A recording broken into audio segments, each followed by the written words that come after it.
Our reading this morning is taken from Psalm 98. If you would like to follow it in the Pew Bibles, you'll find it on page 603. Psalm 98, beginning to read at verse 7. Let the sea resound in everything in it, the world and all who live in it. Let the rivers clap their hands. Let the mountains sing together for joy. Let them sing before the Lord, for he comes to judge the earth. He will judge the world in righteousness and all the peoples with equity. This is the word of the Lord.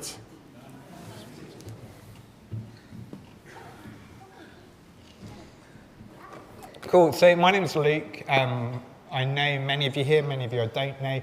I've been a friend of the church for many years. I used to live in Newcastle under Lyme for a long time, and then with my family moved to Bucharest, Romania for a number of years, and now we live down south, which can't be helped. I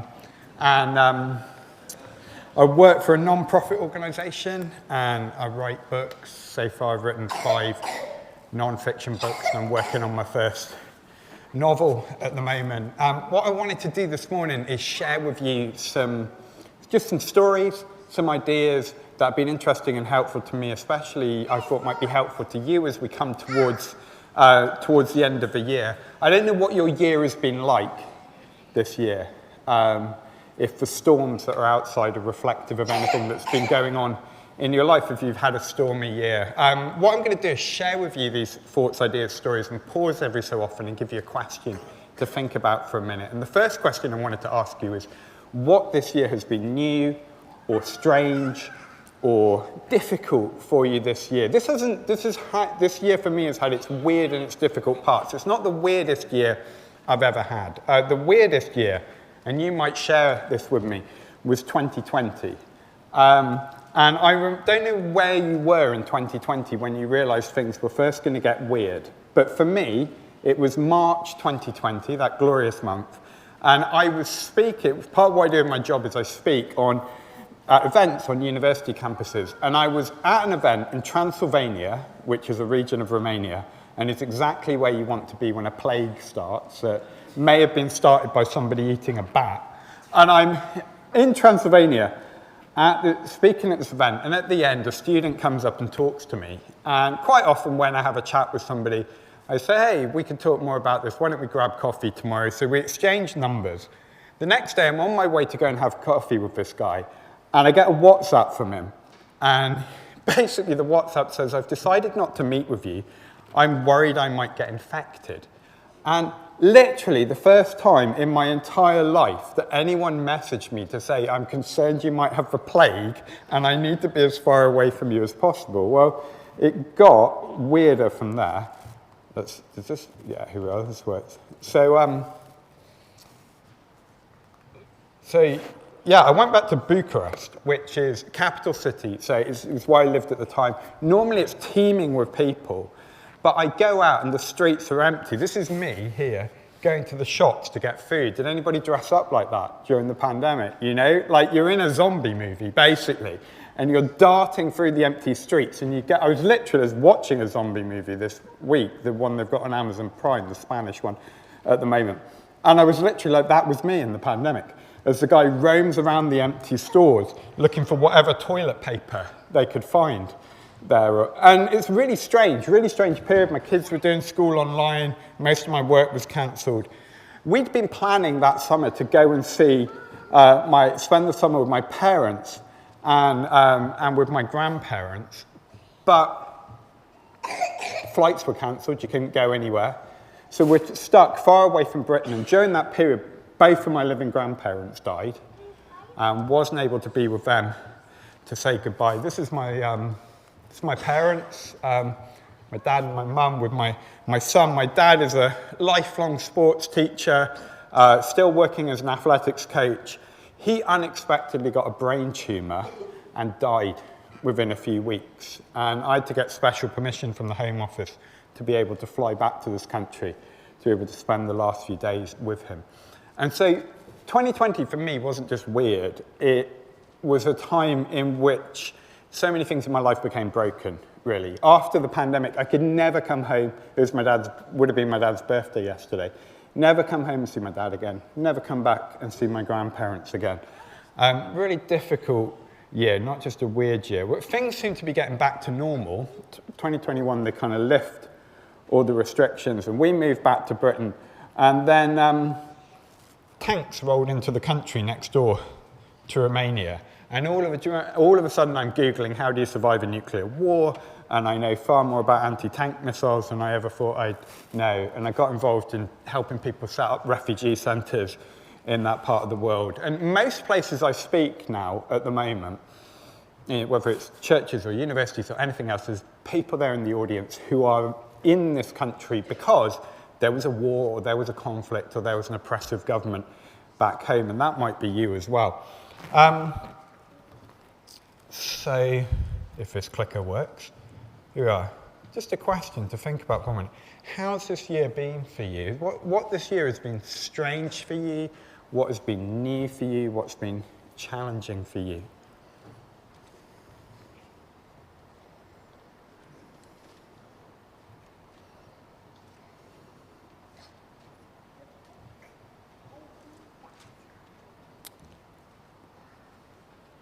Right, so the weekend before the first lockdown in 2020, I ran into this friend of mine, Don, and Don had been having a hard time. So his wife had this issue with her shoulder for ages.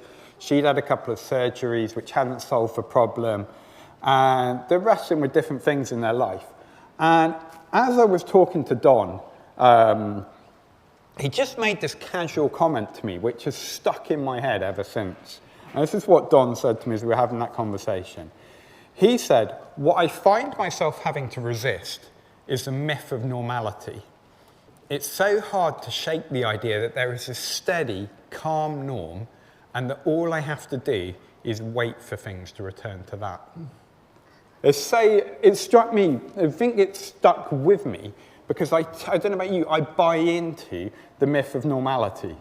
Right? There's somehow some normal state my life is supposed to be into, and one of these days it's going to kind of jump back into that. His comment reminded me of an old Adam Sandler movie, if anyone's seen this movie, Click? I think it's on Netflix. I think all Adam Sandler's movies are on Netflix at the moment.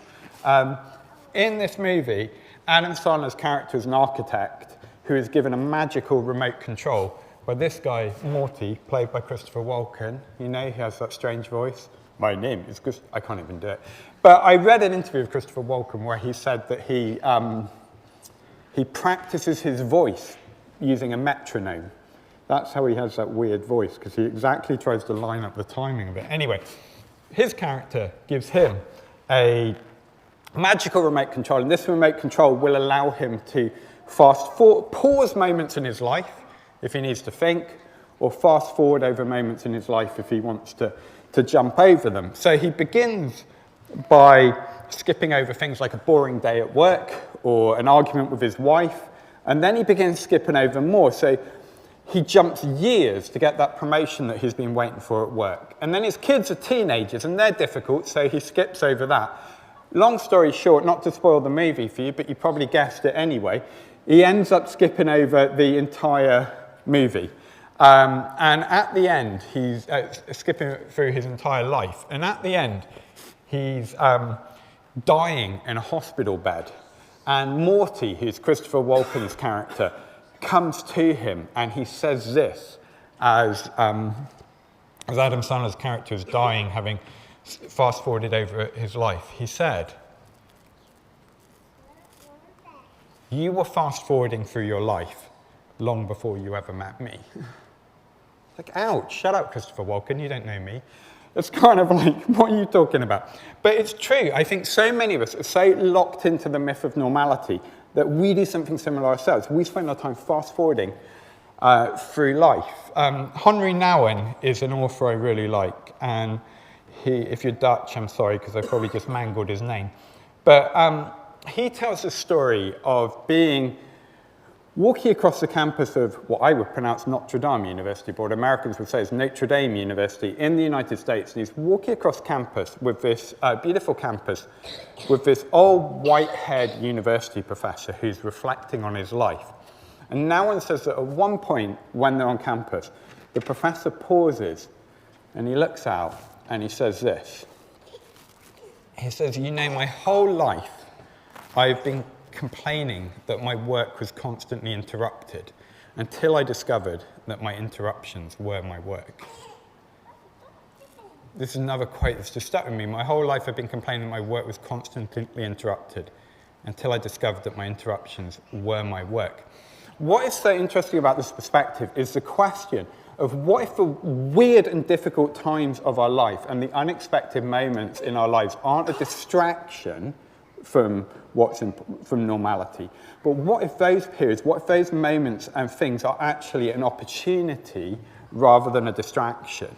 Because if you don't skip over them, if you don't fast forward over them, if you don't lean into the myth of normality, then it might enable you to ask some really profound questions about yourself and about reality itself. I found in that difficult year that a couple of questions were raised for me really here. Here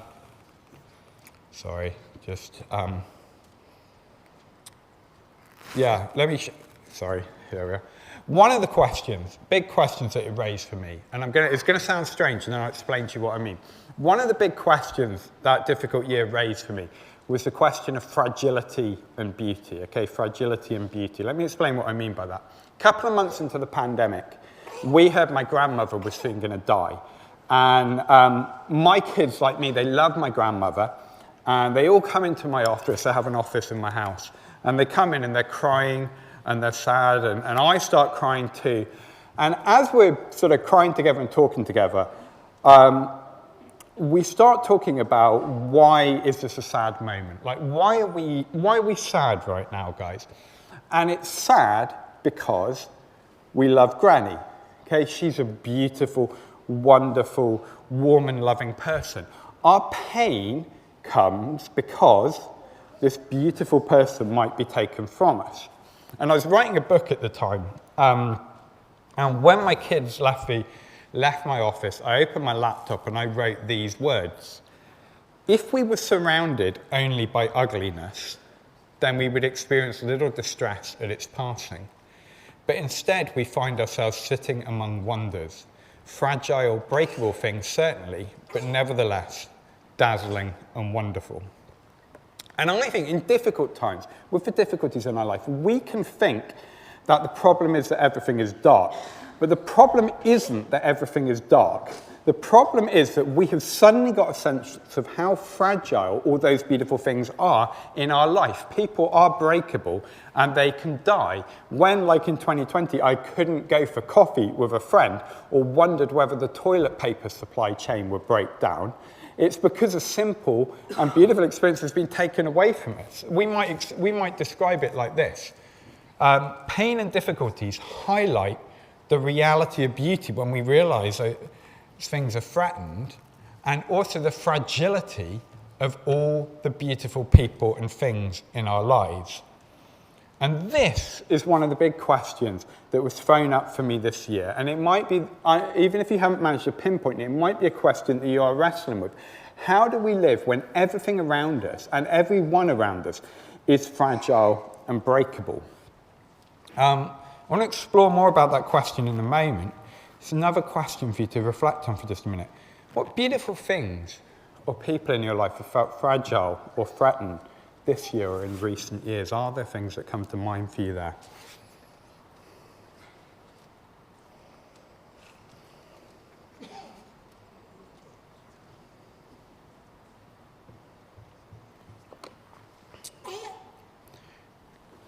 So when we think about this question of how we live when everything around us is fragile, including ourselves, I think it inevitably raises the question, is there anything beautiful, is there anything wonderful which cannot break?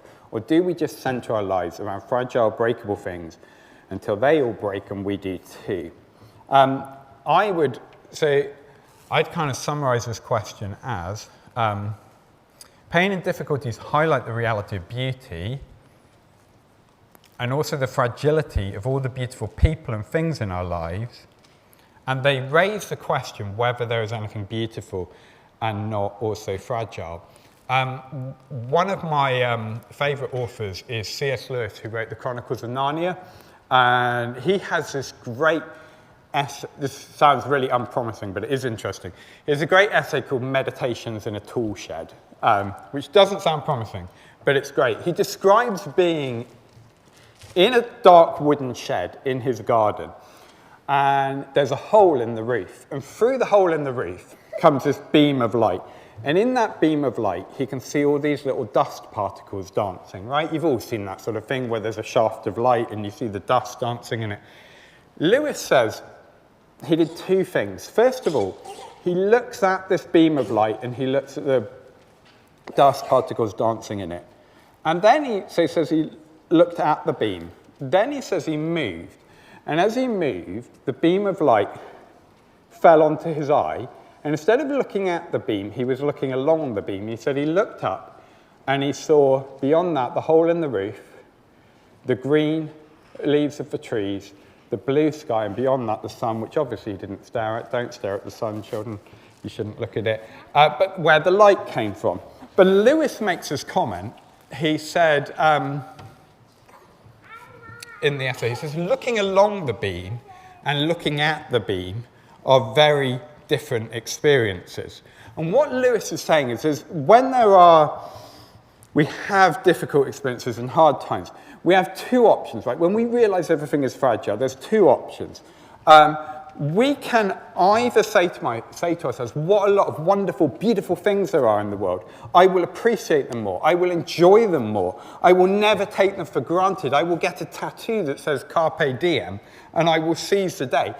And that's good. I mean, think before getting a tattoo, it's permanent. But, that's good. Say, yeah, okay, I will enjoy these things and I will make the most of them. I recommend that kind of response, and so would Lewis. But Lewis says, what if there's a second response that's not the alternative to the first one? We can ask the question, where does all the beauty come from? If all the wonderful things in our world are like a glorious beam of light, is there also a sun? Is there also an unbreakable source of all beauty? In Lewis's last novel, Till We Have Faces, one of his characters says this: the sweetest thing in all my life has been the longing to find the place where all the beauty came from.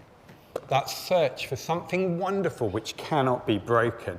And for Lewis, and I think for me too, the question of an unbreakable beauty has to include the question of God, which I think is reasonable, because if there is an unbreakable source of all beauty, that is kind of God's job description. In a moment, I want to share with you what I mean, what Lewis means when he says God. First of all, just to share with you a little cartoon that if you were here Friday night, I shared this cartoon Friday night. Calvin and Hobbes, if you know that comic strip. And here's the little boy Calvin. And he's looking up at the stars and he shouts, "I'm significant." And then in the next frame, he mutters to himself, "Scream the dust back." And for many of us, a mention of God might raise questions of God's existence, which I think are great questions. There are great arguments, great discussions to be had around the existence of God. I think for most people, the question isn't, might God exist, right? Because sure, who knows, right? Maybe the universe has a source outside itself. Maybe that source is conscious. Who knows, right? Do you know? Do I know? Who knows? The problem for most of us isn't that God might exist, but the problem for many of us is the question, might God have an interest in me? Could God's existence be anything more than a theoretical, philosophical debate? Or might God somehow intersect in a meaningful way with my life? I asked this question on Friday too, but if you weren't there, it is an interesting question to reflect on. When you hear the word God, what comes to your mind? What do you think of when you hear the word God? It's quite hard, I think, sometimes, because it's almost like a blank, like a fuzzy cloud-like blank. I'm not completely self-plagiarizing, but like just to share with you some images that I showed on Friday of what comes to my mind when I think of God. I showed 3 pictures that are pinned up over my, above my desk in my office. This is the first one, and those of you here Friday will know what this is. I don't know if anyone else can spot what this scene is supposed to be. So it's got these 2 people who seem to be from an ethnic minority. One of them is pregnant. They don't seem to have much stuff. They're not dressed particularly fancy. There's no room at the motel. They're looking for, he's trying to find somewhere, right? This isn't, yeah, sorry, go on. It's a nativity, yeah. And you've even got, like, if you were closer, you would see Wise Man cigarettes and Star beer advertised up in the window. Yeah, it's a modern retelling of the story of Mary and Jesus, right? Because that is the story, is that you've got this fairly poor couple who don't have a lot of resources. They're looking for a place for Mary to have her baby. Here's another one. Maybe you can see where this is taking place. So, up behind her, the metro map. There's a Ukrainian flag. So this is a Ukrainian artist.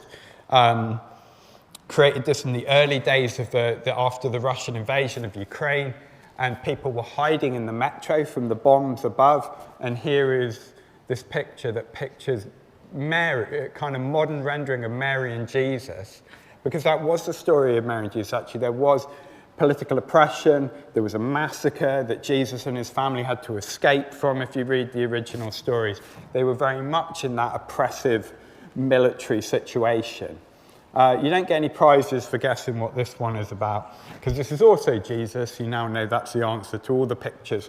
But this one was created during the Syrian refugee crisis, where here is a Middle Eastern man who is a refugee, which is exactly the story of Jesus, Middle Eastern man. His family, if you read the original stories of Jesus, they fled when he was a kid to North Africa to escape this massacre and stayed there for a while. Now, when I ask you what comes to mind when you think of God, my answer of what comes to mind is something Jesus said. He said, "Whoever has seen me has seen God."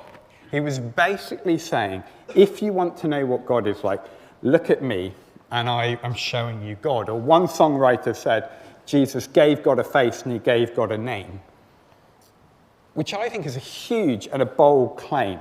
Because what comes to mind when I think of God isn't an invisible spiritual reality, isn't a philosophical idea. It's a person, and it's a story of God walking in the brokenness and the fragility and the rubble of our world. And it's a story which works counterintuitively. So there was a song that came out a few years ago called Broken by Lovely the Band. Don't know if any of you know them. It's about 2 people, basically, who meet at a party and they become attracted to each other. And I'll play you the first few seconds of it. I like that you're lonely like me. I could be lonely with you. And the lead vocalist on this song, Richard Collins, told an interviewer that this song is about the way that people are drawn to each other because they recognize a common brokenness with other people. He said it's about finding someone whose problems complement yours. Perfectly imperfect. Everyone is a little broken inside, trying to find their Band-Aid. And yet, if God is the unbreakable source of all beauty, he isn't just another broken thing like us, right? He isn't drawn to us because he sees in us a common brokenness. The story of Jesus, if it does show us God, shows us a God who is drawn to us in our brokenness and wishes so much to be near us fragile things that he himself also becomes a broken thing, famously breaking himself to the point of death itself. And yet, as one of Jesus' closest friends wrote of him, the light shines in the darkness and the darkness hasn't overcome it. Even death itself, it said of Jesus, couldn't defeat him.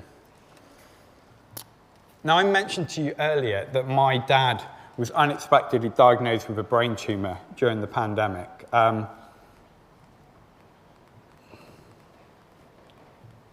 Here he is, with my daughter, matching cheeky expressions on their face.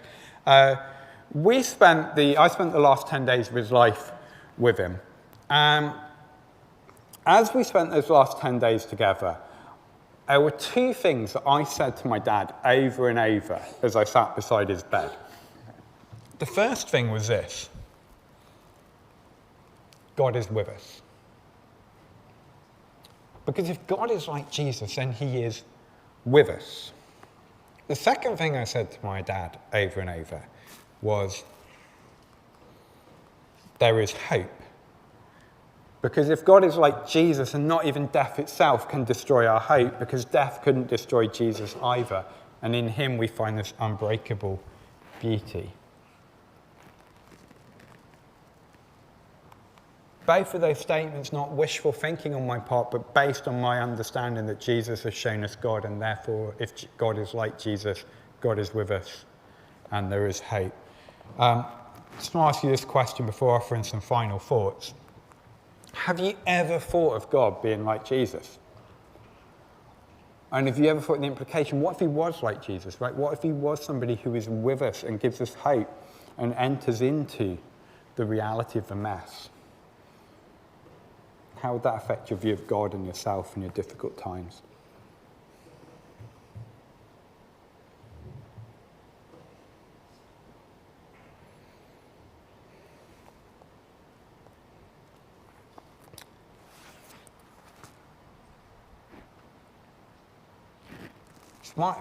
Just to finish, my dad, he was a guy whose view of God was quite shaped by the stories of Jesus, but it wasn't always that way. When I was a kid, my dad was very skeptical about the whole thing, actually. That's how I remember him then. In his 40s, right around the time he finished his master's in psychology, he had this experience that changed his mind. And I remember one time, not long before he died, me and my dad were walking the countryside together. And we're up on this hill, we're looking at the landscape below, and the topic turns to God. And I said to Dad something like, well, you used to be a bit of a skeptic, didn't you, Dad? And my dad pauses for a minute, and he goes, yeah, actually, Luke, I'm still a skeptic. I'm just a skeptic who believes. And I like this phrase because I think what my dad was trying to say is that he didn't feel like you had to trade in rational thinking for faith, right? But he did find that when he began to take Jesus seriously, it opened up for him an experience of God that he couldn't deny. Looking into Jesus had opened the door to be connected to this unbreakable beauty of God, something which carried him through his final days, and I believe beyond that. So, and what's brilliant about everything that I've shared this morning is that you do not need to blindly accept it and you do not need to blindly reject it. You don't need to take a leap in either direction. It's something that we, as skeptical, questioning people, can investigate for ourselves. And so, just to finish, two ways you can investigate this if you want to think a bit more about it. The first one is people, okay? Did you know that there are people today who would say they have an actual experience of the Jesus-shaped God? Did you know that these people are sane, good-humoured, intelligent people? Gosh, so many of these people are in this room, shockingly. They walk among us. If you want to work this out, just hang out with people, right? If you know people, if you're someone who's curious about this, or someone who's working out what they think about this, and actually there's an interesting thing going on in Britain at the moment that the people who previously would have had a complete disinterest in God are sort of turning up at church, just wanted to find out more, wanted to work out what they think, right? If that's you, that's really normal, that's really widespread. Hang out with people who would say they have an experience of God. Second thing I would suggest is look into Jesus, right? Make sense of him for yourself. You can read the stories of him. I'm sure somebody can give you a book if you want to read that like that. There's a great TV show which you can Google called The Chosen, which is a dramatisation of the life of Jesus in a not cheesy way. That might be worth a watch. Best place, I would say, is here. Like, there's lots of events going on here throughout Advent and also throughout the year, including every Sunday morning, where you can check out more about Jesus. But definitely worth saying, okay, don't know what I think, that's interesting, Luke, but this raises this question, this question, this question. Cool, hang out with people, look into Jesus. Just a little final question for you is, what questions has this raised for you? What has this thrown up for you?